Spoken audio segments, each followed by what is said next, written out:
अस्सलामुअलैकुम वरहमतुल्लाहि वबरकातुहू। नाज़रीन मोहतरम, एक बड़ी ब्रेकिंग न्यूज़ आपके साथ शेयर करनी है। कुछ दोस्त अहबाब ये कर रहे थे कि आपस के अंदर जनाब कारकुनान जनाब लड़ाई झगड़ा हो रहा था। कुछ दावत इस्लामी वालों को कुछ कह रहे थे, कुछ मुफ्ती मुनीबर रहमान साहब को कह रहे थे, कुछ सागर रज़ा मुस्तफ़ाई साहब को, यानी कि ना बहुत बड़ी बड़ी गद्दियों को जनाब ये क्यों नहीं बोल रहे। तो उस वक्त भी तहरीक लब्बैक पाकिस्तान की जो मरकज़ शूरा है उनकी तरफ से यही पैगाम आ रहा था। सरवर शाह साहब उनकी तरफ से भी ये पैगाम आ रहा था, और दीगर जो हमारे पास पैगामात पहुंचे थे उनमें यही बताया जा रहा था कि भाई किसी पर आपने तनकीद नहीं करनी, जो जहां पर लगा है आपने उसको उसी हाल पर छोड़ देना है। आपने मुफ्ती मुनीबर रहमान साहब को कुछ दो सबब कह रहे थे कि जनाब ये भी जनाब मरियम नवाज के साथ बैठ गए, ये भी जनाब बिक गए, ये हो गया वो हो गया।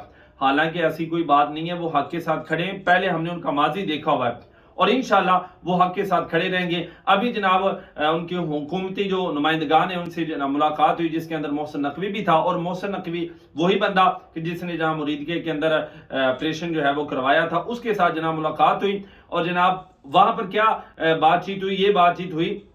सबसे पहले तो मुफ्ती मुनीबर रहमान साहब ने गिला किया कि भाई आपने हमारे वो कारकुनान जो आपने पहले कहा था कि रिहा करेंगे, अभी तक रिहा नहीं हुई है, वो आपने तहरीर भी पढ़ी होगी।